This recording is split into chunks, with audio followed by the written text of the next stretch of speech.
حضرت احمد لاہوری سے کہنے لگے کہ احمد لاہوری کیا کہتے ہو، تمہارا رشتہ آیا ہے؟ احمد لاہوری کہنے لگے کہ حضور کوئی پاگل ہی اپنی بچی کو مجھے میرے نکاح میں دے گا، میں بالکل غریب آدمی ہوں، ایک وقت جو مدرسہ سے ملتا ہے 2 وقت کی روٹی وہی میں کھا کر کے رہتا ہوں، میں اپنی بیوی بال بچے کے لیے کہاں سے کماؤں گا، کھاؤں گا اور کیا کروں گا؟ تو حضرت شیخ الہند نے اصرار کیا، اصرار کرنے کے بعد احمد لاہوری نے کہا کہ آپ جو فرما دیں، جو کہہ دیں، میں ماننے کے لیے تیار ہوں۔ اسی مجلس میں اعلان ہوا کہ عصر کی نماز کے بعد نکاح ہونا ہے۔ نکاح کا سنتے ہی وہ وہاں سے اٹھے، چھٹی ہوئی، اور بچوں نے، ساتھیوں نے کہا کہ احمد لاہوری تمہارا نکاح ہے، چلو تم چل کر کے ایک نیا کپڑا خرید لو تاکہ نکاح میں تم پہن سکو۔ احمد لاہوری کہنے لگے کہ میرے پاس اتنی رقم نہیں ہے کہ میں کپڑا خرید سکوں، اتنا غریب اور لاچار آدمی کہ اس کے پاس کپڑا خریدنے کا بھی پیسہ نہیں۔ ساتھیوں نے کہا کہ میں دے دوں گا، تو انہوں نے کہا کہ میں ایسا نہیں کر سکتا کہ نکاح بھی کروں تو تمہارے کپڑے میں کروں، ایسا ہو نہیں سکتا۔ ساتھیوں نے کہا کہ کپڑا تو کم سے کم دھو لو۔ سردی کا زمانہ تھا، کپڑا دھوا اور اسے پھیلایا، عصر کی نماز کے وقت تک صحیح سے سوکھا بھی نہیں، وہی کپڑا پہن کر کے، وہی بھیگا کپڑا پہن کر کے مسجد پہنچ گئے۔ نکاح ہوا، نکاح ہونے کے بعد ایک دیوبند کا غریب آدمی کہا کہ میرے پاس 2 روم ہے، ایک روم میں تجھے دے دیتا ہوں اور ایک روم میں رہ لوں گا، اور وہیں وہ قیام کرنے لگے اپنی بیوی کے ساتھ۔ 1 مہینہ اسی کے ساتھ وقت گزارے، جو مدرسہ سے کھانا ملتا تھا وہی اسی میں بانٹ کر کے اور تقسیم کر کے کھا لیا کرتے تھے۔ 1 مہینہ کے بعد بچی اپنے گھر جا رہی ہے، امیر و کبیر کی بیٹی ہے۔ ماں کو جب معلوم ہوا کہ میری بچی آ رہی ہے، اور اس تفصیل کا بھی معلوم ہوا کہ ایک غریب اور لاچار لڑکے سے میری بچی کا نکاح ہوا ہے، تو فوراً وہ گلے پکڑتی ہے، ماں کی ممتا جوش میں آتی ہے، خوب روتی ہے اور یہ پکار کر کہتی ہے کہ میری بچی، مجھے معلوم نہیں کہ تمہارا نکاح کس غریب لڑکے سے کر دیا، میرا اس میں کوئی قصور نہیں ہے، یہ تو تمہارے باپ ہیں جو تمہیں غریب لڑکے سے کر دیا۔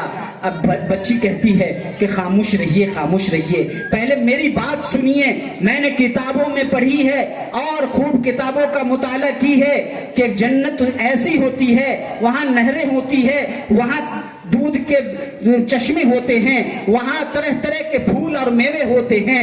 یقین جانیے کہ جنت کا نما اور جنت کا نظارہ ہم نے اس میں 1 مہینہ میں دیکھا۔ اللہ نے جو ہمیں شوہر عطا کیا ہے وہ دیندار شوہر عطا کیا ہے۔ دیندار شوہر اتنی محبت کرتا ہے، اتنی الفت کرتا ہے، اتنا پیار سے رکھتا ہے کہ یقین جانیے کہ اللہ نے ہمیں جنت دنیا میں ہی دے دیا ہے۔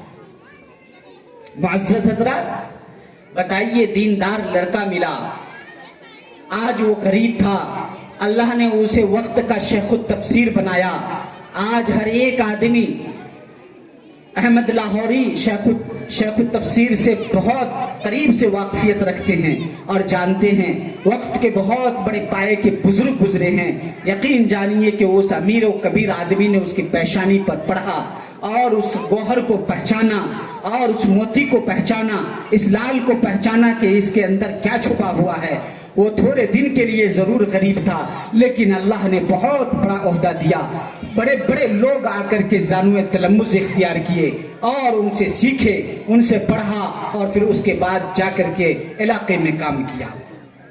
یہ پاکیزہ رشتہ اللہ نے اسے بہت بڑا پاکیزہ رشتہ قرار دیا ہے۔ یہ نکاح کا رشتہ بہت اہمیت کا حامل ہے۔ وَمِنْ آيَاتِهِ أَنْ خَلَقَ لَكُم مِّنْ أَنفُسِكُمْ أَزْوَاجًا لِتَسْكُنُوا إِلَيْهَا۔ جب آدمی نکاح کرتا ہے تو سکون و اطمینان حاصل کرتا ہے، اور یہ اولاد کے آنے کا ذریعہ ہے۔ یقین جانیے کہ اللہ تبارک و تعالیٰ نے قرآن کریم میں کہا، هُنَّ لِبَاسٌ لَكُمْ وَأَنْتُمْ لِبَاسٌ لَهُنَّ۔ جب ہم اور آپ کوئی کپڑا پہنتے ہیں تو یہ کپڑا زیب و زینت ہے، ساتر ہے اور پردہ پوشی کا کام کرتا ہے۔ اسی طریقہ سے گرمی کی شدت سے اور سرد سے حفاظت کرتا ہے۔ بس اسی طریقہ سے جب ایک مرد جب نکاح کر لیتا ہے کسی عورت سے تو اس کی زندگی بھی بہت پاکیزہ ہو جاتی ہے اور بہت اچھی ہو جاتی ہے، اور گناہوں سے، شیطانیت کی شہوانیت سے، تمام کی تمام شیطانیت کے غلبے سے وہ محفوظ ہو جاتا ہے۔ ہمارا آپ یہ دیکھتے ہیں کہ نکاح کے وقت قاضی نکاح 3 آیتوں کی تلاوت کرتے ہیں. خصوصی طور پر ان آیتوں میں 2 اہم حکم ہیں. یا ایھا الناس اتقوا ربکم الذی خلقکم من نفس واحدۃ وخلق منها زوجها وبث منهما رجالا كثيرا ونساء واتقوا الله الذي تساءلون به والارحام ان الله كان عليكم رقيبا. اس میں بھی یا ایھا الذین آمنوا اتقوا الله حق تقاته ولا تموتن الا وانتم مسلمون. ان تینوں آیتوں میں یا ایھا الذین آمنوا اتقوا الله وقولوا قولا سدیدا اللہ سے ڈرنے، اللہ سے خوف کھانے کا حکم دیا گیا ہے اور درست بات، نرم بات کرنے کی کہی گئی ہے. معزز حضرات، غور سے سنیے کہ آخر کیا وجہ ہے کہ یہ شادی کا موقع ہے، مبارکباد دینے کا موقع ہے، یہ خوشی کا موقع ہے، ایک دوسرے کو مبارکباد دینے کا موقع ہے. اللہ تبارک و تعالیٰ قاضی نکاح کو یہ حکم دیے. احادیث میں ہے کہ آقا صلی اللہ علیہ وسلم ان 3 آیتوں کی تلاوت کیا کرتے تھے. اللہ سے ڈرو، اللہ سے خوف کھاؤ. محترم حضرات، کہنا یہ ہے کہ 2 خاندان کا رشتہ وجود میں آ رہا ہے. کوئی مرد شوہر بن رہا ہے، کوئی عورت بیوی بن رہی ہے. اسی طریقہ سے 2 خاندان کا رشتہ وجود میں آ رہا ہے. ایک خاندان کا رشتہ دوسرے خاندان سے، کوئی سمدھی بن رہا ہے، کوئی سمدن بن رہی ہے. تمام کو یہ حکم ہے کہ حقوق کی ادائیگی بڑھ گئی ہے. ایک دوسرے کی حقوق کی ادائیگی مکمل طریقے پر کرو. کہیں ایسا نہ ہو کہ شوہر بیوی کو کوئی ایسا جملہ کہہ دے جسے اس کو تکلیف ہو جائے اور وہ رنجیدہ ہو جائے، اور بیوی کوئی ایسا جملہ شوہر کو کہہ دے جس سے اسے تکلیف ہو جائے اور رشتہ بہتر نہ بن سکے، خوشگوار نہ رہ سکے. اسی طریقہ سے سمدھی کو بھی ہدایت دی جا رہی ہے کہ بات کرنے میں بھی سلیقہ چاہیے، اور جب بھی نرم بات کرو تو نرم بات کرو، درست بات کرو، ایک دوسرے کا خیال اور لحاظ رکھ کر کے کرو کہ جو بات میں کہہ رہا ہوں اس سے کوئی تکلیف تو نہیں پہنچے گی. آقا صلی اللہ علیہ وسلم نے کعبے کو مخاطب فرما کر کے کہا تھا، اے کعبہ تو بہت زیادہ محترم ہے، بہت زیادہ تعظیم کے قابل ہے، لیکن تجھ سے بھی ایک چیز محترم ہے، تجھ سے بھی ایک تعظیم کے لائق ہے. وہ قلب المؤمن قلب المؤمن، کہ مومن کا دل بہت زیادہ احترام کا قابل ہے. آدمی حج کر لیتا ہے، بہت بڑا نمازی ہے اور روزہ بھی رکھتا ہے، بہت زیادہ دین کا پابند ہے، لیکن وہ کسی کو تکلیف پہنچاتا ہے، زبان کو کنٹرول میں نہیں رکھتا، اس کی زبان آؤٹ آف کنٹرول ہو جاتی ہے، تو یقین جانیے کہ اس سے جو تکلیف لوگوں کو پہنچ رہی ہے یہ بہت بڑی تکلیف ہے، یہ بہت بڑا گناہ کا کام ہے. آقا صلی اللہ علیہ وسلم نے تو ایک موقع سے ارشاد فرمایا کہ 2 چیز کی ضمانت لے کر کے آؤ، 2 چیز کی حفاظت کر کے آؤ. ایک 2 جبڑے کے درمیان جو زبان ہے اور 2 پیروں کے درمیان جو شرمگاہ ہے، اس کی حفاظت کر کے لاؤ اور میں تجھے جنت کی بشارت دیتا ہوں، جنت کی ضمانت دیتا ہوں. یقین جانیے کہ یہ زبان کی حفاظت بہت زیادہ ضروری ہے. ہم اور آپ جب بولتے ہیں تو ایسا محسوس ہوتا ہے کہ زبان کے اندر یہ گوشت کا لتڑا نہیں ہے، یہ گوشت کا ٹکڑا نہیں ہے. محسوس ہوتا ہے کہ زبان کے اندر لوہے پھٹ کیے گئے ہیں، چھڑ پھٹ کر دیا گیا ہے، جو آدمی کو چھلنی کر دے رہا ہے، اور جب آدمی بول رہا ہے تو ایک دوسرے کو زخم دے رہا ہے. اسی لیے ہمارا آپ جب زبان کی حفاظت کریں گے، زبان کو آؤٹ آف کنٹرول نہیں ہونے دیں گے، ایک دوسرے کو تکلیف نہیں ہونے دیں گے، تو یقین جانیے کہ آپس میں الفت اور محبت کا پیغام جائے گا. ایک دوسرے سے پیار ہوگا، چھوٹا بھی بڑوں کا ادب کرے گا، بڑا بھی چھوٹوں پر شفقت کرے گا. جب زبان سے آدمی ایک دوسرے کو گالی دے گا، ایک دوسرے کو طرح طرح کا لعن طعن کرے گا، طعن و تشنیع کرے گا، تو یقین جانیے کہ آپس میں الفت اور محبت قائم نہیں رہ سکتی ہے. معزز حضرات، آپ نے امام غزالی رحمت اللہ علیہ کا نام سنا ہے. امام غزالی رحمت اللہ علیہ نے لکھا ہے کہ اللہ تبارک و تعالیٰ نے اس زبان کو گوشت کا ٹکڑا بنایا ہے، اس طرف اشارہ فرمایا ہے کہ جب بھی آدمی بولے تو جیسے گوشت نرم ہوتا ہے ویسے ہی نرم بات کرے۔ لقمان حکیم جب غلام تھے تو ان کے آقا نے کہا کہ لقمان جاؤ اور آج بکری ایک ذبح کرو، اور اس بکری کو ذبح کرنے کے بعد جو اس کے میں بہت بہترین چیز ہے اسے بھون کر کے لاؤ تاکہ میں اسے نوش کروں، کھاؤں۔ لقمان حکیم گئے، بکری ذبح کیا اور اس میں سے دل اور زبان لے کر کے آئے، پیش کیا، کھا لیے، بہت اچھا لگا، بہت تعریف ہوئی، لقمان تم نے بہت اچھی چیز کھلائی ہے، بہت مزہ آیا۔ چند دنوں کے بعد لقمان حکیم سے کہا کہ پھر جاؤ اور بکری ذبح کرو، ذبح کرنے کے بعد بکری میں جو خسیس ترین چیز ہے، خراب چیز ہے، اسے بھون کر کے لاؤ۔ لقمان حکیم گئے، دل لایا اور وہی زبان پیش کر دیا۔ لقمان حکیم کو آقا نے بلایا، کہا کہ کیا بات ہے، اچھی چیز بھی یہی اور خراب چیز بھی یہی، آخر کیا بات ہے؟ لقمان حکیم نے جواب دیا کہ یہ دونوں ہی چیز ایسی ہے کہ اگر اس کا صحیح استعمال کرو تو یہ سب سے اچھی ہے، اور اگر اس کا غلط استعمال ہو تو یہی سب سے بری چیز ہے۔ دل میں ہم نے کسی کا کینہ رکھ لیا، حسد رکھ لیا، بغض رکھ لیا تو یہ دل برا ہو گیا، اور اسی دل میں کہ محبت کا پیغام رکھا، اچھی سوچ رکھی، اچھی باتیں رکھی تو یقین جانیے کہ یہ بہت اچھا دل ہو گیا۔ اور اسی زبان سے کسی کو گالی دے دی اور کسی کو طعن و تشنیع کر دیا، کسی کو غلط الفاظ سے تعبیر کر دیا تو یقین جانیے کہ یہی زبان غلط ہو گیا۔ اور پھر اس کے بعد اسی زبان سے ہم کسی کی تعریف کیے، اس کی کوئی کمی اور کوتاہی نہیں بیان کیا، اور اس کو اچھے الفاظ سے ملقب کیا، اور اس کو جو ہے بہت اچھا سے خیر مقدم کیا تو یہی زبان اچھی ہو گئی۔ معزز حضرات، جب بھی ہم اور آپ بات کریں تو نرم بات کریں، درست بات کریں۔ یقین جانیے کہ آپس میں جھگڑے ہو جانا، آپس میں اختلاف کا ہو جانا یہ بعید بات نہیں ہے۔ اختلاف ہوں گے، لوگوں کے مزاج کو اللہ نے الگ الگ بنایا ہے، ہر ایک کی پسندیدگی الگ الگ ہے، ہر ایک آدمی کا محبوب الگ الگ ہے۔ کوئی آدمی اس کرسی کو پسند کرے گا، کوئی اس کرسی کو پسند کرے گا، کوئی نیچے بیٹھنا پسند کرے گا، کوئی آدمی خسی کا گوشت پسند کرتا ہے، کوئی بکرے کا کوئی آدمی جو ہے مرغے کا پسند کرتا ہے۔ ہر ایک کا مزاج الگ ہے، پسندیدگی الگ ہے، اختلاف کا ہونا یقینی ہے۔ جب اختلاف ہو تو آپس میں بیٹھ کر کے اس کو حل کیا جائے، انتشار کو بڑھایا نہ جائے، اور انتشار کو جو آدمی بڑھاتا ہے، آپس میں اختلاف کو بڑھاتا ہے تو یقین جانیے کہ وہ جاہلیت کی بنیاد ڈالتا ہے۔